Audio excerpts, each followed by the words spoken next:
60 secondes, expat. Sur la radio des Français dans le monde. Avec Éric Gendry. Bonjour à tous. Le mot en lui seul résume de nombreux tourments que traversent les étudiants français, le numerus clausus. Jusqu'à 2020, il a poussé dehors des quantités de jeunes qui voulaient devenir médecins et de fait sont devenus indésirables parce que trop nombreux. Le numerus clausus est né en 1971, mais il s'est considérablement durci à la fin des années 90 jusqu'à l'effet inverse de celui recherché, la pénurie de médecins en France qui a finalement provoqué sa suppression il y a 4 ans. Une suppression en trompe-l'œil puisque aujourd'hui encore, pas plus d'un étudiant en médecine sur 10 ou sur 15 parvient à accéder à la deuxième année.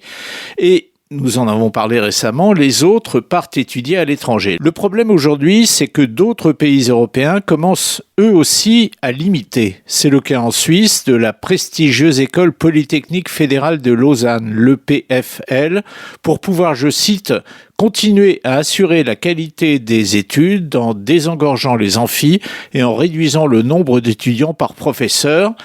La fac envisage de diminuer le nombre de ses étudiants en ciblant en premier lieu les étrangers et donc évidemment les Français, qui constituent le plus gros du bataillon international de l'Université de Lausanne. Plus que cela, même 90% des effectifs totaux.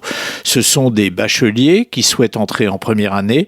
L'an dernier, en 2023, ils étaient 11 000. Dès l'an prochain, en 2025, seulement 3 000 d'entre eux seront acceptés. Et cette mesure prend effet pour 4 ans, voire plus si affinité. Une belle porte qui se ferme pour ces étudiants français. Le PFL est régulièrement classé parmi les 10 meilleures universités européennes.